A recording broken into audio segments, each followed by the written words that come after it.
Nippon no boxing fan no minasama konbanwa. And welcome, ladies and gentlemen, to the Saitama Super Arena here in Saitama, Japan, for the featured bout of the evening, brought to you by Ohashi Promotion in association with Tenken Promotions. This bout is sanctioned by the WBC, the president in attendance, Mauricio Sulaiman, and the supervisor is Dwayne Ford. The WBA, President Gilberto Jesus Mendoza, supervisor Carlos Chavez. The IBF, the president is Daryl Peoples, supervisor Tsuyoshi Yasukochi, and the Japan Boxing Commission, the commissioner is Tsutomu Nagaoka. Introducing to you our three judges scoring this bout from ringside. From Monaco, Jean-Wilbert Lane. From the United States, Patrick Morley.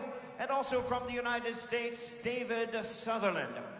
Introducing our third man to the ring, the referee in charge. He'll be giving instructions after the introductions. From Canada, Michael Griffin. All right, fans, here we go with the main event of the evening, the rematch you've all been waiting for. It's champion versus champion, 12 rounds of boxing for the unified bantamweight championship of the world. And now, ladies and gentlemen in attendance and boxing fans joining us around the world, live from Saitama, Japan, it's prime time!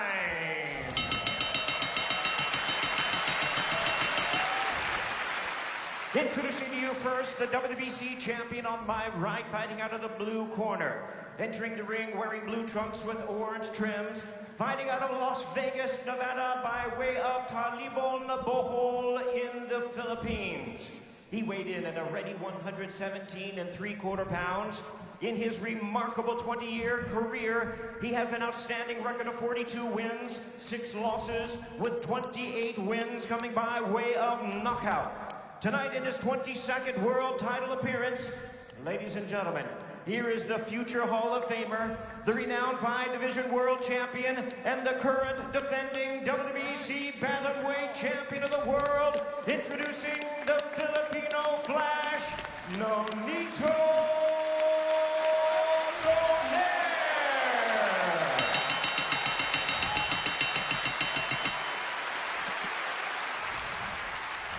His opponent across the ring, the WBA and IBF world champion, fighting out of the red corner, wearing black trunks with silver trim, fighting out of and representing his home of Zama, Kanagawa, Japan.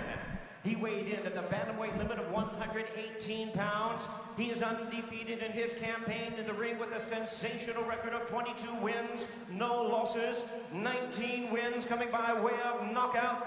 Tonight he is making his 18th consecutive world title appearance. Here is one of the acclaimed and renowned stars of boxing and pound-for-pound greats. Ladies and gentlemen, please welcome the 3-division world champion, the hard-hitting, undefeated, reigning and defending WBA and IBF bantamweight champion of the world, introducing Naoya Monster.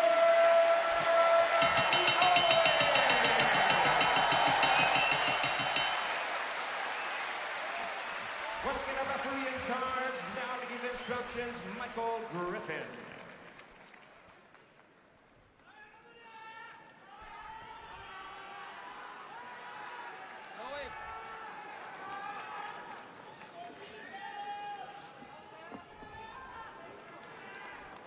You gentlemen have received my instructions in the dressing room. You know what we're here for. Remember to protect yourself at all times. And when you touch gloves now, man, you're boxing at the bell. God bless you both. The wait is over. 2 years and 7 months after they first delivered a Fight of the Year performance, Nonito Donaire and Naoya Inoue, two virtuosos in the ring, present Poetry of Violence. Round 13. Bernardo Osuna alongside Hall of Famer Andre Ward, and it's Donaire coming out fast with the left hook.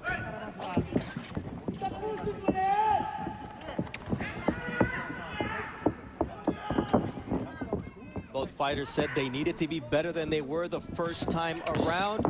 For Donaire, impossible to think that even though he fractured the right orbital bone of Inoue and his nose, nonetheless, he wasn't able to come away with the victory thanks to the courage and boxing skill of the hard-hitting Japanese monster. Already in this first 30 seconds, I see a Donaire who's swifter on his feet. He's feinting, and he's looking like he wants to hide the power and not be so predictable. And I see the same Inoue. Quick, fast, always thinking, looking for the big shot. Big difference here, the gloves that are being worn by both fighters. They're puncher's gloves. The first fight, they featured winning gloves. This time, the left hook of Inoue is in the Cleto Reyes horsehair puncher's glove. Nonito Donaire with the Everlast MX, a hybrid horsehair and foam glove made by Everlast. Both fighters have tasted the other's power. They respect the power, and neither fighter wants to make a mistake, especially early in this fight. The first attempt by Donaire to land that right hand, which hurt Inoue on several occasions in the first fight, and sometimes gets overlooked because of his beautiful left hook, as Inoue is able to land a check hook here with 1 minute 15 seconds left in round one.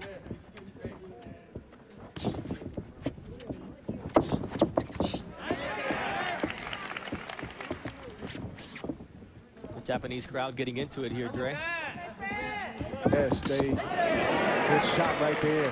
Inoue gives the crowd a lot to get excited about, and this is a crowd that is typically respectful and very quiet, but it's hard to stay quiet when you see the explosive shots of Inoue land clean like the right hand just landed. You see the jab of Inoue from there with the counter right, and now a left hook from Inoue. This fight can change with one punch at any moment. You won't want to blink because they both have dynamite in their punches. You see that left from Inoue. So far, no reaction from either fighter from the big shots that they've taken in this first round, which is impressive because the fighters are still warming up. Nice left hook there from...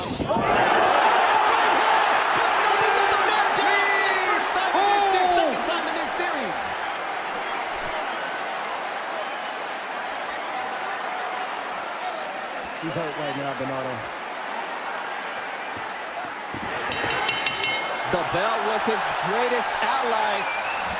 The first time he's dropped by a headshot by Naoya Inoue, he was dropped by a body shot in the 11th round of their first fight. What a start for Naoya Inoue, Dre.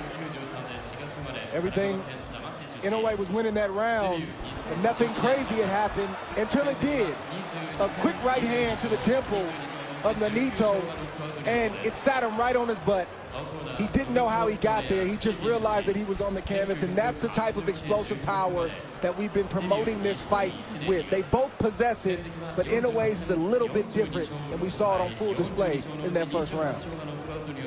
And now it comes time to see how each fighter reacts. Naoya Inoue is calm, and for Nonito Donaire, he's receiving instructions from his wife and trainer, Rachel Donaire, and I'm sure this was not part of the game plan.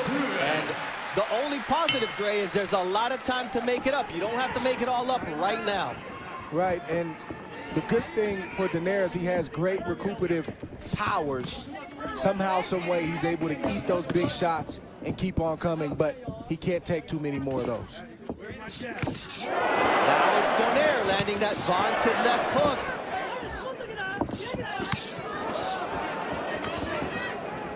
See that right hand from Naoya Inoue. Inoue, you have to pick your poison. Now it's a left hook that rattles Nonito Donaire. It's devastating power, and the legs of Donaire are not all there. And Inoue taking advantage of the moment as Donaire tries to go downstairs. And Donaire needs to get himself together before he tries to load up, but that's not in his nature. He wants to draw Inoue in, even though he's hurt, to try to land his own big shots. You see another vicious left hook from the monster, Naoya Inoue. Body shot from the monster.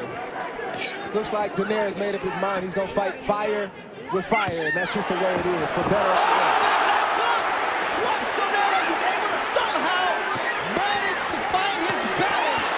But Inoue, man, it might have been better to just go down, Dre, because Inoue is going to work here. And the left hook now don't put down Donaire round 2. And this fight is over. That's What it. an impressive knockout victory for the monster. Wow. Naoya Inoue, a statement victory in his home country of Japan.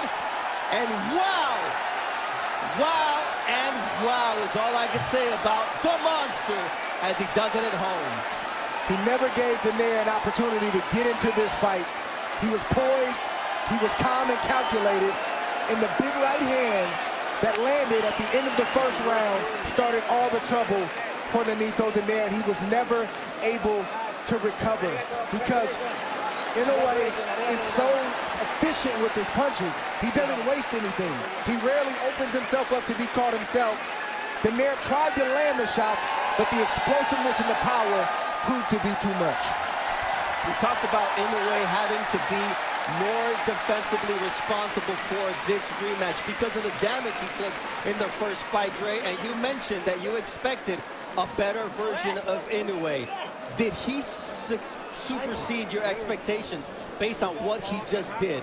Oh, absolutely. I expected a very similar fight to the first fight. I did not expect him to go out and get a second round knockout the way that he did against Nonito Donaire, who has looked the way that he's looked these last couple years. He seems to be an ageless wonder.